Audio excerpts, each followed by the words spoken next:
બીજું લેક્ચર લઈ રહ્યા છીએ આ ઓ અને આઉચ। આગળના લેક્ચરમાં આપણે જોયું કે ભૂપેન અને અમિતે કેવી રીતે પેલા જંગલી હાથીથી પોતાનો પીછો છોડાવ્યો, પોતાનો જીવ બચાવ્યો અને પાછા પોતાના કેમ્પમાં પહોંચી ગયા। હવે આજે આપણે એની જે એક્ટિવિટીઝ નીચે આપેલી છે, એક્સરસાઇઝ અને એક્ટિવિટીઝ, એના વિશે ચર્ચા કરીશું। બી પાર્ટમાં જુઓ, ટ્રુ ફોલ્સ આપેલા છે। વાક્ય વાંચ્યા પછી જો આપણને ટ્રુ લાગે તો ટ્રુ લખીશું, સાચું લાગે તો, અને ખોટું લાગે તો આપણે ત્યાં ફોલ્સ લખીશું। પહેલું વાક્ય છે અમિત લીવ્સ ઇન આસામ। અમિત આસામમાં રહે છે, તો આ વાક્ય ખોટું છે એટલે અહીંયા આપણે ફોલ્સ લખીશું, કારણ કે અમિત જે છે એ આસામમાં રહેતો નથી, પણ એના ફ્રેન્ડ ભૂપેનને ત્યાં ગયેલો છે એટલે અહીંયા આપણે ફોલ્સ લખીશું। બીજું વાક્ય છે Bhupen and Amit are friends, તો આ વાક્ય ટ્રુ છે, સાચું છે તો ટ્રુ લખીશું। Gir forest is famous for lions. ગીરનું જંગલ સિંહો માટે પ્રખ્યાત છે, તો એ વાક્ય સાચું છે તો ટ્રુ લખીશું। ચોથું વાક્ય Assam lies in the north east of India. Assam ભારતના ઉત્તર અને પશ્ચિમ ભાગમાં આવેલું છે, તો આ વાક્ય સાચું છે તો ત્યાં ટ્રુ લખીશું।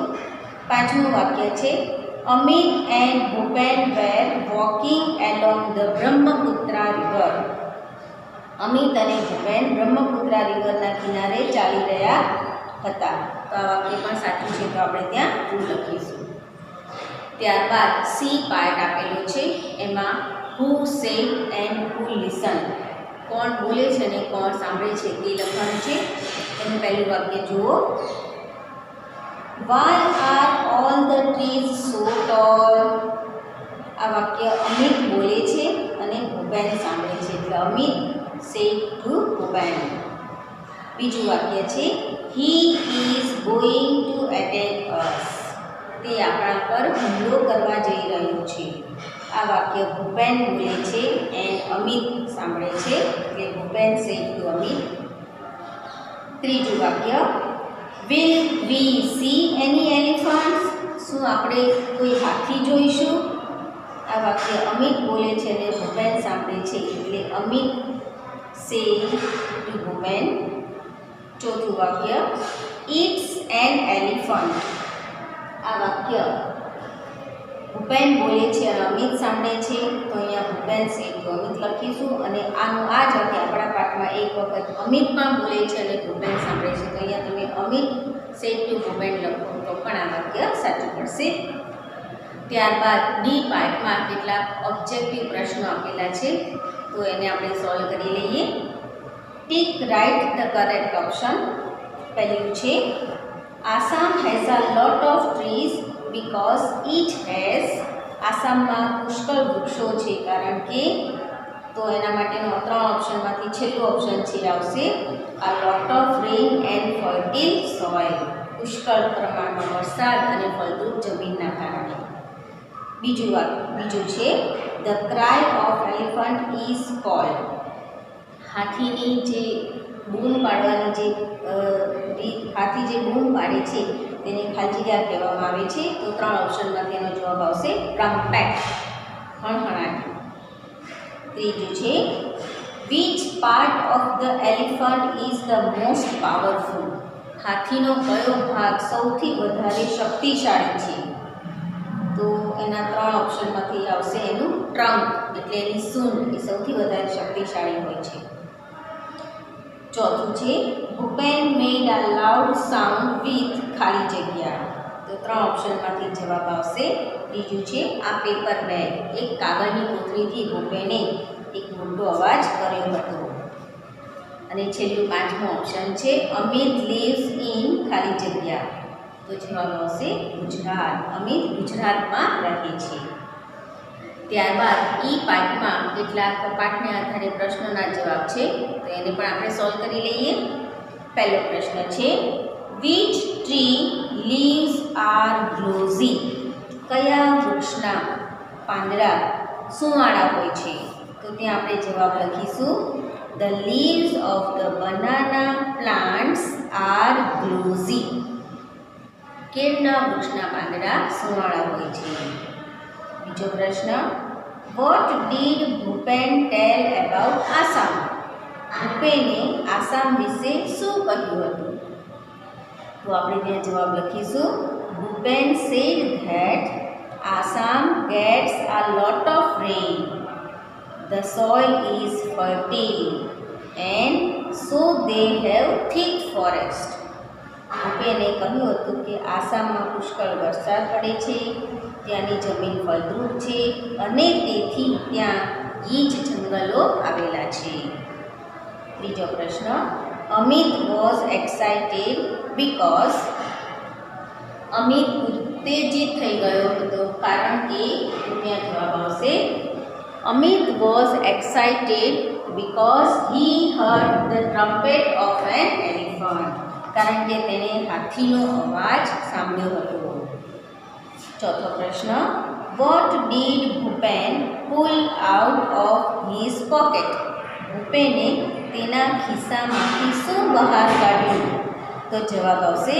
Bhupen pulled out a big brown paper bag from his pocket.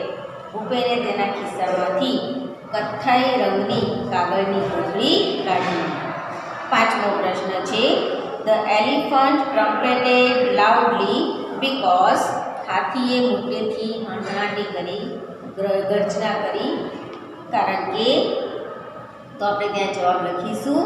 The elephant trumpeted loudly because he heard the voices of Bhupen and Amit and smelled them too. હાથીએ મોટેથી અવાજ કર્યો કારણ કે તેણે ભૂપેન અને અમિતના અવાજો સાંભળ્યા હતા અને તેમને સૂંઘી પણ લીધા હતા. છઠ્ઠો પ્રશ્ન છે, what did the elephant mistake the sound of the paper bag for. હાથીએ કાગળની કોથળીના અવાજ સાથે શું ભૂલ કરી? એને શું સમજવામાં ભૂલ કરી? તો જવાબ આવશે. The elephant mistook the sound of the paper bag for a gun. હાથીએ કાગળની કોથળીના અવાજને બંદૂકનો અવાજ સમજવાની ભૂલ કરી. સાતમો પ્રશ્ન છે, whose sense of hearing was sharper. કોનું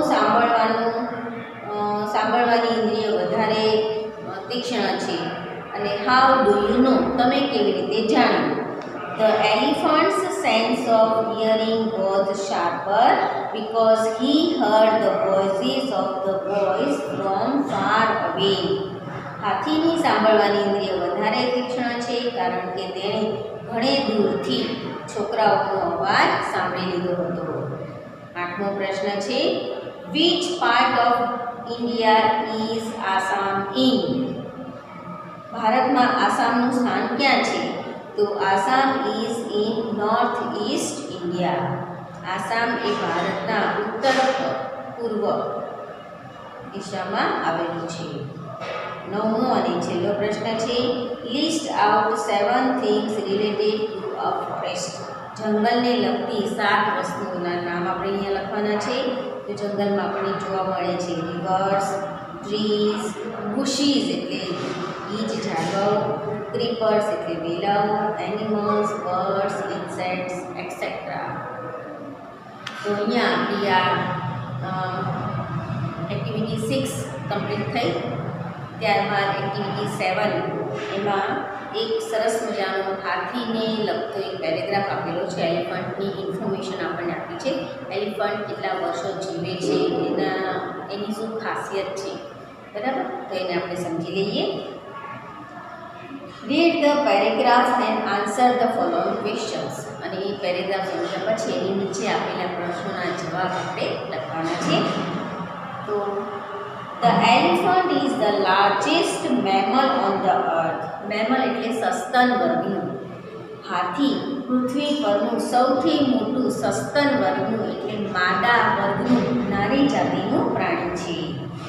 His weight is about 4,989 kg. એનું વજન લગભગ 4,989 89 કિલોગ્રામ હોય છે. He eats grass, leaves, fruits and barks.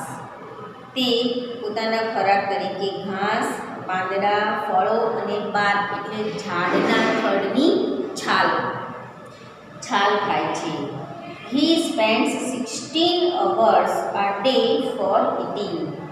તે દિવસના લગભગ 16 કલાક ખાવામાં પસાર કરે છે. 24 કલાકમાંથી 16 કલાક તે ખાવામાં પસાર કરે છે.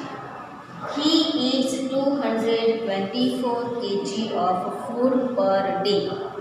તે એક દિવસમાં 224 કિલો જેટલો ખોરાક ખાય છે. The adult man is called a bull.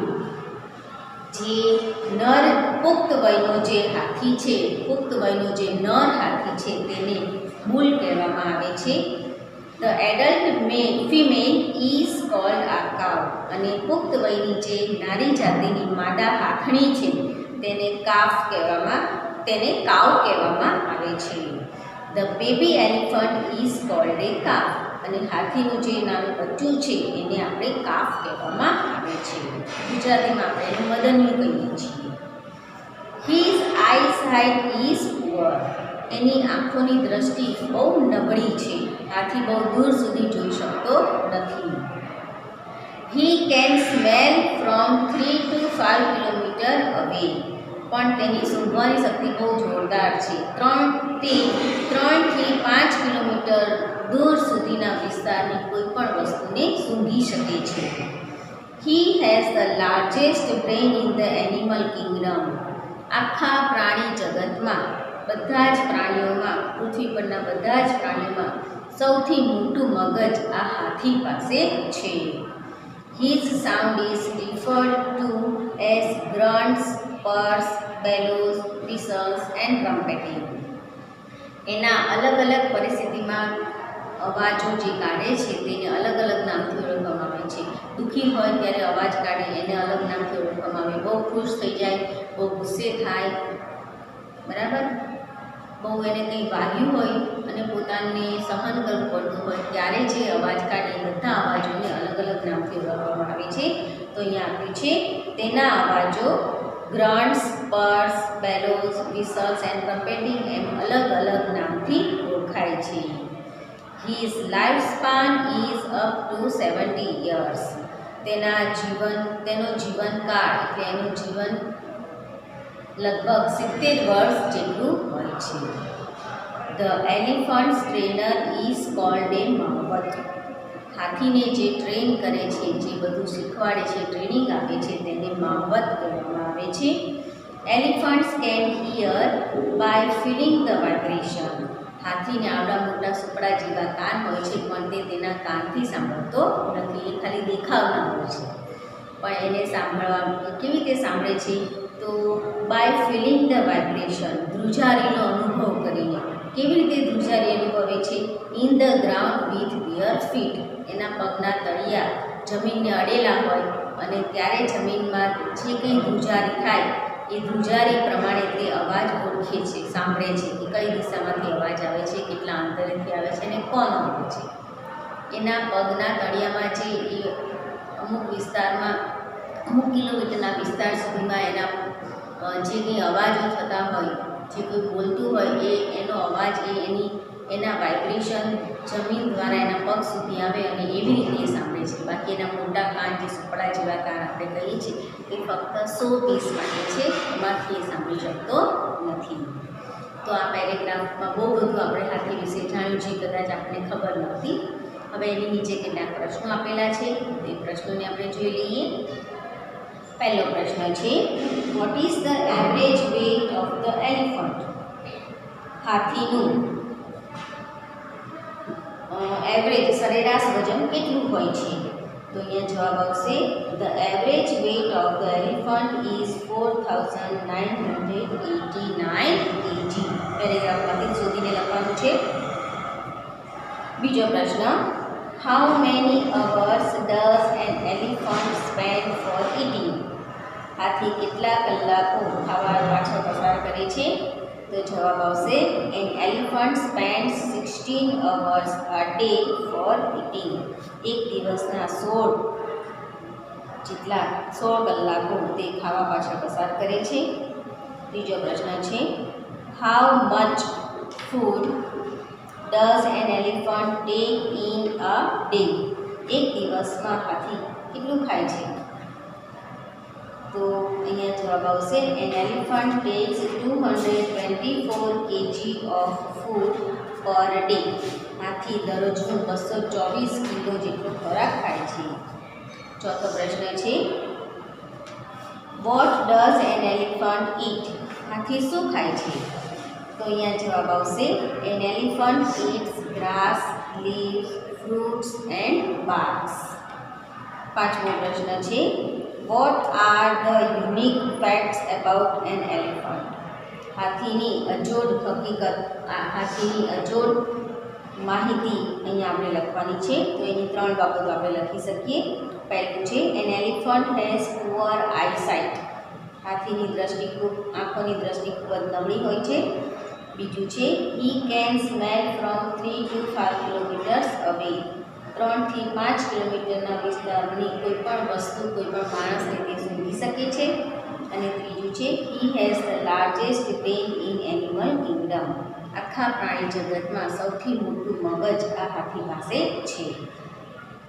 છઠ્ઠો પ્રશ્ન છે how many years can an elephant live? હાથી કેટલા વર્ષો જીવી શકે છે?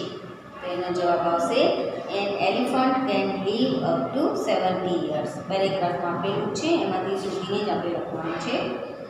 सातमो प्रश्न है which words describe an elephant's sounds? कया शब्दों आपणे हाथीनो अवाज वर्णवे छे? तो ये पण आपणा पेरेग्राफ में आपेलू है grunts, purrs, bellows, whistles and trumpeting describe an elephant's sounds. आठमो और छेल्लो प्रश्न है what will who trains an elephant? हाथी ने कौन ट्रेन करे छे? तो एनो जवाब है कि महावत ट्रेन्स एन एलिफન્ટ. महावत हाथी ने ट्रेन करे छे. तो अहीं आपणे 7મી एक्टिविटीनो ए पार्ट पूरो थयो. हवे त्यारबाद बी पार्ट में કેટલાક एक्सप्रेशन्स ની ખાલી જગ્યાઓ આપેલી છે એને આપણે સમજી લઈએ. एक्सप्रेशन्स આપેલા છે ओ गॉड, अरे भगवान, हाउ ब्यूटीफुल, कितलू सुंदर, वॉट अ वंडरफुल आइडिया, कितलो अद्भुत विचार छे, ब्रेवो, बहादुरीनुं काम कर्युं होय त्यारे ब्रेवो एक्सप्रेशन कही शकाय. सो ह्यूज, खूब ज विशाळ. अने ओ नो, अरे ना. आ एक्सप्रेशन्सनो उपयोग करी अने आपणे एनी नीचेनी खाली जग्याओ पूरवानी छे. पहेली आपी छे एग्जाम्पल तरीके Riya misses the train. Riya train चूकी जाए छे तो त्यां आपणे लखीशुं ओ नो. पछी एवी रीते पहेलुं आप्युं छे Maria sees an accident. Maria एक अकस्मात जोए छे तो त्यां आपणे एक्सप्रेशन्समां लखी शकशुं ओ गॉड. बीजुं छे लीला सीज अ ब्यूटीफुल फ्लावर. लीला एक सुंदर फूल जोए छे तो लीला त्यां शुं बोले तो आपणे त्यां लखी शकीए हाउ ब्यूटीफुल. तीजू है Asha gives a good idea. Asha एक सुंदर विचार आपे छे, आइडिया आपे छे तो आपणे त्यां लखी सकीए वॉट अ वंडरफुल आइडिया. चौथुं वाक्य है जिगर विन्स द रेस. जिगर मैच जीती, रेस हरीफाई जीती जाए छे तो त्यां आपणे बहादुरीनुं काम कर्युं कहेवाय तो आपणे त्यां ब्रेवो लखीए. पांचमું वाक्य है Zoya sees a dinosaurs picture. जोयाए डायनासोरનું एक चित्र જોયું તે જોઈને શું બોલે सो ह्यूज, કેટલું વિશાળ છે. ત્યારબાદ એક્ટિવિટી 8 આપી છે complete this questions using words from the boxes. બોક્સમાં જે શબ્દો આપેલા છે એનો ઉપયોગ કરી અને નીચેના પ્રશ્નો પૂરા કરવાના છે. सामे जवाब आपेला है, जवाबने अनुलक्षीने आपणे प्रश्न बनाववाना छे. तो पहलो प्रश्न तो आपणा माटे अहींया बनेलो ज छे. दाखला तरीके पहलू आप्युं छे कौंसमां जवाब आप्यो छे 7 तो आपणे त्यां लखीशुं how many days are there in a week. 8 અઠવાડિયાના કેટલા દિવસો હોય છે? તો જવાબ મેચ થઈ જશે 7. એવી રીતે પછી આપેલો છે જવાબ 12. તો ત્યાં આપણે પ્રશ્ન બનાવીશું how many months R there in A year? એક વર્ષમાં કેટલા મહિના હોય છે? ત્યારબાદ આન્સર આપેલો છે 24 એટલે 24. તો આપણે ત્યાં પ્રશ્ન બનાવીશું how many hours R there in a day? એક દિવસમાં કેટલા કલાકો હોય છે? પછી નીચે આપ્યું છે 52 52. તો ત્યાં પ્રશ્ન બનશે how many weeks are there in a year? એક વર્ષમાં કેટલા અઠવાડિયા હોય છે? ત્યારબાદ જવાબ આપ્યો છે 60. તો 60. તો એના માટે આપણે પ્રશ્ન બનાવી શકીએ how many minutes are there in an hour? એક કલાકમાં કેટલી મિનિટો હોય છે? હજી નીચે 2 પ્રશ્નો બાકી છે, તો આપણે ત્યાં બનાવવું હોય તો ત્યાં લખીએ 365 365 અથવા તો 366 366.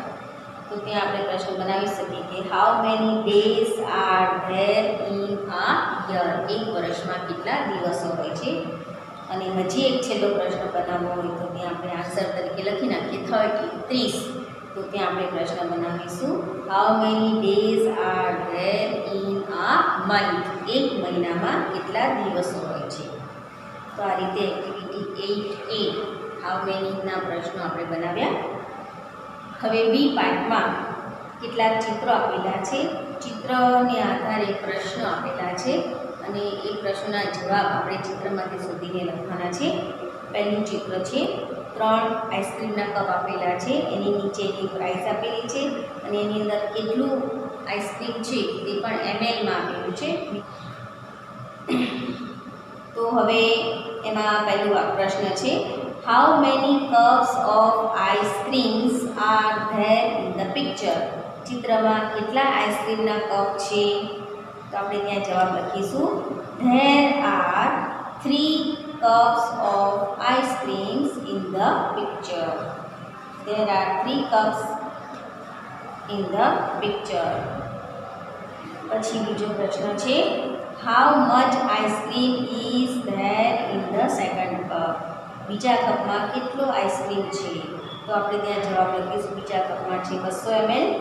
તો આપણે લખીશું there is 200 ml ice cream in the second cup. પછી ત્રીજો પ્રશ્ન છે how much money will you pay for the third cup? જો તમારે ત્રીજો કપ ખરીદવો છે તો તમે કેટલા પૈસા પે કરશો? તો એની કિંમત આપી છે 10 રૂપિયા. તો આપણે જવાબ લખીશું I will pay ₹10 for the third cup. ત્રીજા કપ માટે હું 10 રૂપિયા ચૂકવીશ. ત્યારબાદ 3 બોટલનું ચિત્ર આપેલું છે. એમાં કોલ્ડ ડ્રિંક્સ ભરેલું છે અને દરેકની નીચે એનું ml આપેલું છે, કેટલા mlની બોટલ છે અને કેટલા રૂપિયાની છે તે પણ આપેલું છે. પહેલો પ્રશ્ન આપણે બનાવીશું how many bottles R there in the picture? તો એનો જવાબ આવશે there are 3 bottles in the picture. બીજો પ્રશ્ન છે how much cold drink is there in the first bottle? પહેલી બોટલમાં કેટલું કોલ્ડ ડ્રિંક ભરેલું છે? તો ત્યાં આપણે જવાબ લખીશું there is 200 ml cold drink in the first bottle. ત્રીજો પ્રશ્ન છે how much money will you pay for the second bottle? બીજી બોટલ માટે તમે કેટલા પૈસા ચૂકવશો? તો તેની પ્રાઇસ આપી છે 40 રૂપીસ. તો આપણે જવાબ લખીશું I will pay ₹40 for the second bottle. બીજી બોટલ માટે હું 40 રૂપિયા ચૂકવીશ. એવી રીતે ત્રીજું ચિત્ર આપેલું છે, એમાં ચોપડીઓ ગોઠવેલી છે. તો એનો પહેલો પ્રશ્ન બનશે how many books are there on the shelf? છાજલી ઉપર કેટલી ચોપડીઓ છે? તો ત્યાં આપણે ગણીને લખી શકીએ કે there are 5 books on the shelf. અને બીજો પ્રશ્ન બનશે how much do they cost? એની કિંમત કેટલી છે? અહીંયા કોઈ બુકની કિંમત નથી આપી તો આપણે આશરે લખીએ 5 ચોપડીઓની કિંમત તો ઘણી બધી થાય. તો આપણે લખીએ દે કોસ્ટ એ લોટ, એની કિંમત ઘણી થાય છે. એવી રીતે ત્રીજું ચિત્ર આપેલું છે, ટોપલીમાં એપલ્સ ભરેલા છે. એનો પહેલો પ્રશ્ન બનશે how many apples are there in the basket. ટોપલીમાં કેટલા સફરજન છે? તો એનો જવાબ આવે there are 10 apples in the basket. પછી બીજો પ્રશ્ન છે how much do they cost. એની કેટલી કિંમત થશે? અહીંયા પણ કિંમત નથી આપી, તો અત્યારે આપણે આશરે જ એની કિંમત લખવાની છે, અને એવું ના ફાવે તો લખી નાખવાનું ધે કોસ્ટ એ લોટ, એની પણ પુષ્કળ કિંમત છે. તો અહીંયા એક્ટિવિટી 8 પૂરી થાય છે. એક્ટિવિટી 9માં ફરી પાછા કેટલાક એક્સપ્રેશન્સ છે, પણ એ પરિસ્થિતિ વાંચી અને પછી એના એક્સપ્રેશન્સ લખવાના છે. કેવી પરિસ્થિતિમાં આપણે કેવા એક્સપ્રેશન બોલીએ, oh God, oh no, how beautiful, what an idea, excellent, good idea, આ બધા એક્સપ્રેશન્સ છે. તો એને આપણે કેવી રીતે બોલીએ છીએ, કેવી પરિસ્થિતિમાં એ જોવાનું છે. અહીંયા આપણને કૌંસમાં કેટલાક એક્સપ્રેશન્સ આપેલા છે, એનો જ ઉપયોગ કરવાનો છે. પહેલાં એને સમજી લઈએ. આઈ નીડ વોટર બેડલી, એટલે મને પાણીની સખત જરૂર છે. બેડલી એટલે ખરાબ પાણીની જરૂર છે એવું નહીં, તો મને પાણીની સખત જરૂર છે. બીજું આપ્યું છે એલાસ, એલાસ એટલે અફસોસ. પછી છે નાઇસ ટુ મીટ યુ, તમને મળીને આનંદ થયો. પછી છે યીપી. યીપી શબ્દ ક્યારે બોલાય? જ્યારે કોઈ સ્વાદિષ્ટ વસ્તુ આપણને ખાવા મળી હોય ને ખાઈને આપણે એનો ટેસ્ટ કરીને આપણે બોલીએ છીએ યીપી. પછી છે વાવ, આઈ કાન્ટ બિલીવ ઇટ. કોઈ આશ્ચર્યજનક વાત આપણે સાંભળીએ જોઈએ ત્યારે આપણે કહીએ છીએ કે અરે વાહ, હું આ માની શકતી નથી. પછી છે હાઉ વન્ડરફુલ, કેટલું અદ્ભુત. બેસ્ટ ઓફ લક, કોઈ એક્ઝામ માટે ઇન્ટરવ્યૂ માટે જતું હોય તો આપણે એને શુભેચ્છા પાઠવવા માટે બેસ્ટ ઓફ લક કહીએ છીએ. પછી છે આઉચ, આપણને કોઈ વાગ્યું હોય અથવા તો સેજ દુખાઈ જાય, કોઈ આપણને ચીમટો મળે ત્યારે આપણે આઉચ શબ્દ બોલીએ છીએ. I am sorry pardon, I am sorry pardon, pardon એટલે ફરીથી બોલવું. મોબાઈલ પર આપણે કોઈનો અવાજ ના સંભળાય અથવા એને શું કીધું એ આપણે ના સમજી શકીએ તો આપણે એને રિક્વેસ્ટ કરીએ છીએ કે ફરીથી બોલો. એના માટે ઇંગ્લિશમાં કહેવાય આઈ એમ સોરી પાર્ડન. અને છેલ્લો શબ્દ છે હિપ હિપ હુરે, જ્યારે આપણે કોઈ ઇનામ જીતી જઈએ, કોઈ ટ્રોફી, કોઈ મોટું ઇનામ આપણે જીતીએ ત્યારે આપણે આ હિપ હિપ હુરે એવા આનંદ દર્શાવતા શબ્દો આપણે બોલીએ છીએ. તો હવે અહીંયા પહેલી પરિસ્થિતિ છે એને આપણે વાંચીશું. You are talking with your friend and your mobile phone rings. શું કહે છે કે તમે કોઈ તમારા મિત્ર સાથે વાત કરી રહ્યા છો અને તમારો મોબાઈલની રિંગ વાગે છે. હવે આપણે આપણા કોઈ વ્યક્તિ સાથે વાત કરી રહ્યા છીએ વચ્ચે આપણી મોબાઈલની રિંગ વાગે તો આપણે તરત જ એની વાત સાંભળ્યા વગર ફોન ઉઠાવીને વાત ના કરાય, એ સારી મેનર્સ ના કહેવાય. એને પહેલાં કહેવું પડે કે સોરી અથવા તો એક્સક્યુઝ મી એમ કહેવું પડે અને પછી આપણે આપણો ફોન ઉઠાવી શકીએ છીએ.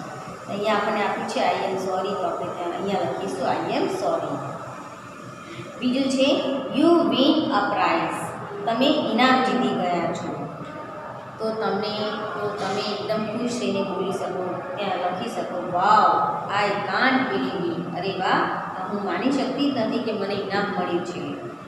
ત્રીજી પરિસ્થિતિ આપી છે you can't understand what your friend is saying, તમારો મિત્ર તમને શું કહી રહ્યો છે તે તમે સમજી શકતા નથી. તો તમે એને આપણે ફોનમાં આપણો મિત્ર આપણને કંઈક કહી રહ્યો છે અને આપણે સમજી નથી શકતા તો આપણે જનરલી બોલીએ હે શું કીધું, એવું નહીં, એ શબ્દો ખરાબ લાગે. એના કરતાં એને એમ કહેવાય કે પાર્ડન પ્લીઝ. પાર્ડન એટલે ફરીથી બોલવું, તો અહીંયા આપણે લખીશું પાર્ડન. ચોથી પરિસ્થિતિ છે your father introduces you to his friend, તમારા ફાધર એમના મિત્રને તમારી ઓળખાણ કરાવે છે. You shake hands with him, તમે એમની સાથે હાથ મિલાવો છો. તો આપણે એવી રીતે કોઈની ઓળખાણ કર્યા પછી આપણે ત્યાં બોલીએ છીએ નાઇસ ટુ મીટ યુ, તમને મળીને આનંદ થયો. પાંચમું વાક્ય છે your sister is living for school, તમારી બેન શાળાએ જવા માટે નીકળી ગઈ છે.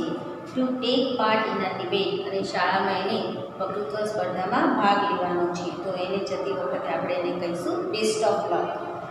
પછી છઠ્ઠું વાક્ય છે યુ આર થર્સ્ટી, તમે તરસ્યા છો. What will you tell your mother, તો તમે તમારી મમ્મીને શું કહેશો? તો આપણે કહીશું કે આઈ નીડ વોટર બેડલી, મને પાણીની સખત જરૂર છે. સાતમું વાક્ય છે your naughty friend is pinching you, તમારો તોફાની મિત્ર તમને ચીમટો ભરે છે, તો તમે ત્યાં બોલશો આઉચ. આઠમું વાક્ય છે you heard that India has lost the cricket match, તમે એવું સાંભળ્યું કે ભાઈ ભારત ક્રિકેટની મેચ હારી ગઈ છે, તો આપણે ત્યાં અફસોસ વ્યક્ત કરવા માટે કહીશું હેલાસ. નવમું વાક્ય છે યુ સી ધ તાજમહેલ, તમે તાજમહેલ જોયો, અને તો આપણે ત્યાં લખી શકીએ હાઉ વન્ડરફુલ, કેટલું સુંદર. Your school wins the trophy, છેલ્લું વાક્ય છે કે તમારી સ્કૂલ ટ્રોફી જીતી ગઈ છે, તો આખી સ્કૂલના બધા વિદ્યાર્થીઓ ભેગા થઈને હિપ હિપ હુર્રે એવું આનંદ વ્યક્ત કરતા શબ્દો ચીસો કાઢશે. તો અહીંયા આપણે આ પાઠ અને આપણી એક્ટિવિટીઝ બધું પૂરું થાય છે. જેના પ્રોગ્રામ મોકલું તેને તમારે નોટમાં લખવાના છે. Thank you.